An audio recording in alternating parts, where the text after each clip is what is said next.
From Hollywood, it's time now for... Johnny Dollar. David Parsons, did you read the morning paper? Yep. It's spread all over them. My son missing. I've had calls from New York all morning long. The business merger's jeopardized, and it's your doing. Anything else to say? When I finish with you and your liability company, there won't be enough left to burn for junk. Mr. Parsons, before you shoot off any more steam, do you want me to give the papers the other half of the story? The one about you arranging for people to impersonate your son and his wife? Are you threatening me? I guess I am. Why, you... Bye.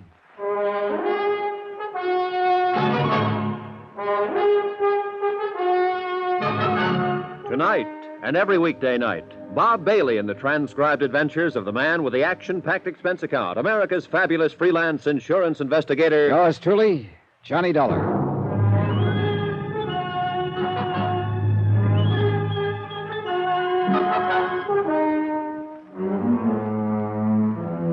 Expense account submitted by Special Investigator Johnny Dollar to the Eastern Casualty and Trust Company, Boston, Massachusetts.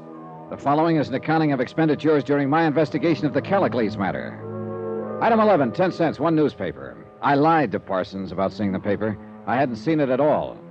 But I could guess what had happened when they got hold of the story that a prominent broker had been missing some 14 days. It was all there, spread over the front page. I waited a couple of hours before I took old man Parsons on again. You think you're pretty smart, don't you? You should have given this matter to the police in the first place. I gave it to a detective agency. And what do you mean by firing them? Oh, they were just spending your money. And you're losing it for me with all this in the paper. I'm still trying to find your son, Mr. Parsons, remember? You aren't going to find him here. Something's come up. Maybe you can explain it. The DA's office impounded the books yesterday. $5,000 was withdrawn from your son's personal account. What do I have to explain about that? Wait. It was taken out the morning he disappeared. Do you have any idea why he'd withdraw a sum of money that size? No. Do you? Sure. Somebody could have been standing in back of him with a gun, threatening to blow his head off. He might have had a date to go to a wedding and needed some tip money. What can you add? You're getting mad, Dollar. Go find your answers someplace else. You don't care if he's ever located, do you? Dollar, let me tell you something. My son means that to me. No more. He's never had brains enough or energy enough to do anything by himself. I do everything, always have. The only reason I want him back is to effect the merger with Little and Tennyson. You knew that right away. I suppose so. I just wanted to hear it said to believe it. Well, now you've heard me say it. You know, one reason why I always run the show, Dollar. My face never looks like yours over anything. I got out of there fast. I went downtown with a tall policeman named Jerry Engel to interview a bank teller. I'm Sergeant Engel. This is Mr. Dollar. Oh, yes, you phoned me. It's about Mr. Parsons. You took care of him when he came in here last Tuesday, a week ago, is that right? I handled the withdrawal, yes. We'd like to see the slip on that, please. Yes, I looked it up. I have it ready for you. Have you known Mr. Parsons very long? Well, I don't know him well, really. Look at this picture. This man is the same who signed the withdrawal slip last Tuesday morning? Yes, that's Mr. Parsons. Okay. Tell us what happened. Well, he just came up to the cage and handed me the withdrawal slip, that's all. I see. Weren't you a little surprised when he made out a withdrawal slip for $5,000? That's a lot of money. Well, maybe I was a little surprised, but Mr. Parsons has withdrawn large sums from his personal account several times. I always assumed it was some sort of speculation where he needed cash on hand. When he came up to the cage to you, what exactly did he say? Oh, just good morning or something like that, and then, will you please take care of this? Didn't he stipulate how he wanted the money? Oh, yes, he did say that. I'm sorry. He took it mostly in hundreds and fifties. Any of these bills happen to be recorded? No, Sergeant. Anything else you can remember about the transaction that might help? Sorry, nothing. Well, maybe. Yeah? Well, you both know the kind of business Mr. Parsons is in. I mean, well, it seems like a hurried sort of business. Always phone calls, rushing, and so on. He was always like that, it seemed to me. He'd come in here, do what he had to do, and rush out. Very brisk, you know. But that morning, he didn't seem in a hurry at all when he left. I mean, I had the distinct feeling that Mr. Parsons didn't particularly care in what direction he went. A recheck with Mrs. Parsons and the house servants established that Parsons had not left the house with the described money bag. The police went to work on that angle, trying to find out where he had purchased it. A supplementary bulletin went out with the news about the bag. The district attorney's men were trying to find out if he was involved with another woman, and if so, who. Parsons was reported to be in Toledo, Detroit, the Virgin Islands, and Boston. All the reports were untrue. Yeah, officer, that's him. That's the guy who was in here that night. You sure? Well, I'm positive that's his picture. Was he with anybody? No, he was all alone. He sat over there on that stool. How long was he here? Oh, he's here till we closed the joint. Did you happen to see where he went from here? No. And what kind of shape was he in? Drunk? No, he was real sober and quiet. Drank all night, but he seemed to hold the stuff okay. Did you talk to him at all? No, just took his order for drinks. He didn't seem to want to talk to anybody. I see. Did you happen to notice if anybody who was in here went over and talked to him? I think a couple of people tried. You know, you get that sort of thing in a joint like this, but he didn't say much to any of them, so they just left him alone. He just sat alone and drank? No, he was making a phone call all the time. He was here, a long-distance call from the booth over there. He sat at the end of the bar so he could hear the phone ring. How do you know he was making a long-distance call? Well, he handed me a 20 once and asked me to change it to quarters for him. All the quarters I had. About what time was this? Oh, I don't know exactly, but it took him 2 or 3 hours anyway. Do you know if he ever completed his call? He poured a lot of dough into the phone. I guess he did finally. Did he have anything with him while he was here? What do you mean? Was he carrying a little black bag, maybe? No, nothing but his overcoat. Yeah. What? He did say something to me at that. He asked me if I knew Callicles. Callicles? Yes, Sergeant. He was about 3 bourbons along by then. Mean anything? I've heard about that before, Jerry. Callicles was a Greek. Parsons quoted him to his doctor once. Something about a man breaking through and shaking off his chains. A pretty piece of poetry. Poet? I thought he was a bookie. Oh, excuse me. Well, Jerry, one thing for sure. Yeah, what? We know he was alive that night.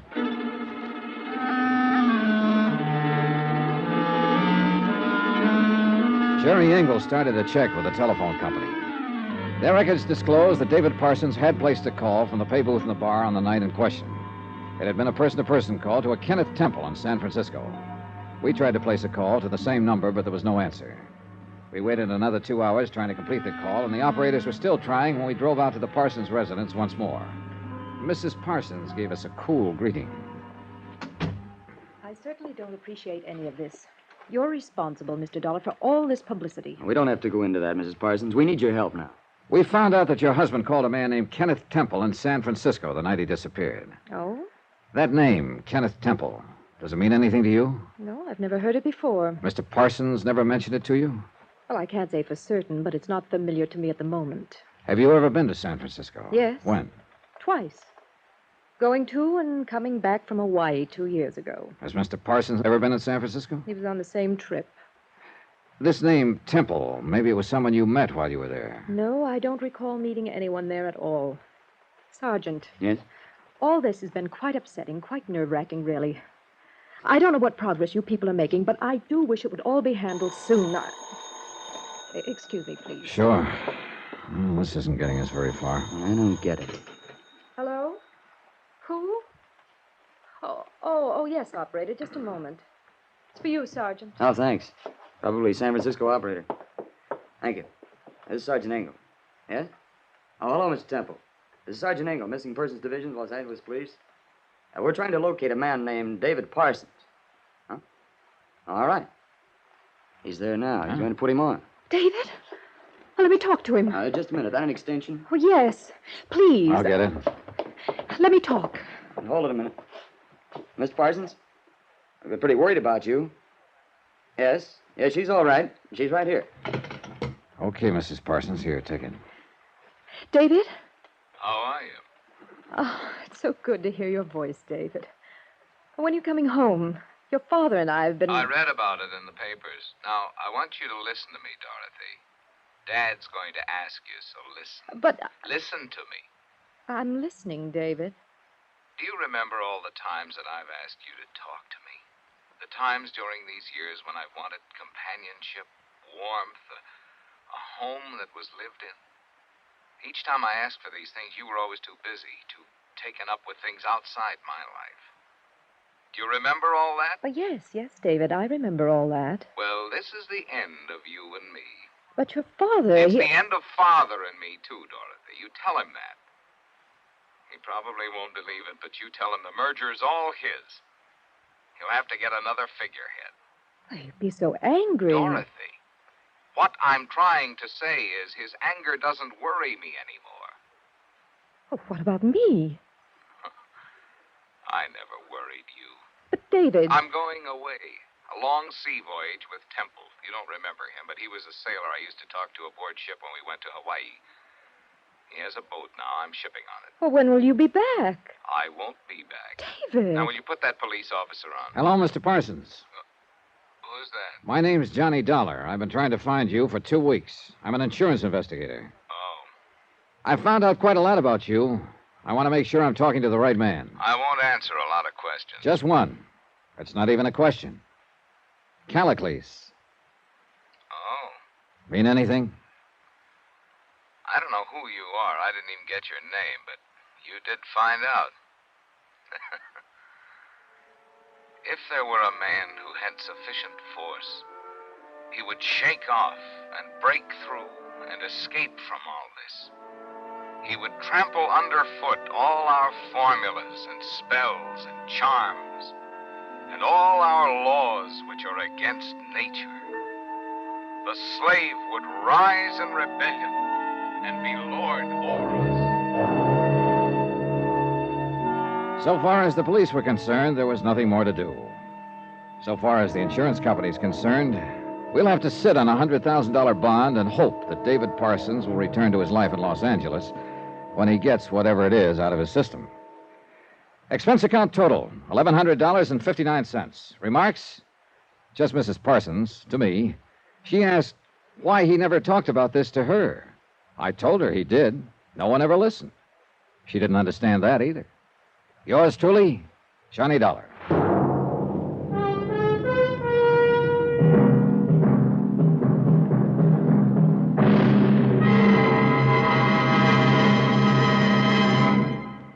Now, here's our star to tell you about next week's intriguing story. Next week, one of the most heartless, most vicious rackets an insurance investigator ever had to face.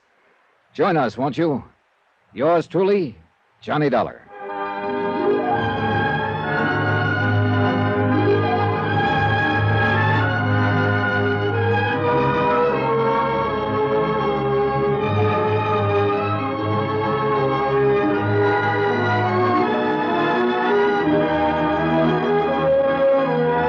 Yours truly, Johnny Dollar, starring Bob Bailey, is transcribed in Hollywood. Written by John Dawson, it is produced and directed by Jack Johnstone. Heard in this week's cast were Virginia Gregg, Harry Bartell, Lillian Baeff, Will Wright, Gene Bates, Carlton Young, Lawrence Dobkin, Bert Holland, Marvin Miller, and Herb Vigran. Musical supervision by Amerigo Marino. Be sure to join us on Monday night, same time and station, for another exciting story of yours truly, Johnny Dollar. Roy Rowan speaking.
You've been listening to the OTR Gold Network. Find more classic radio at otrgold.com.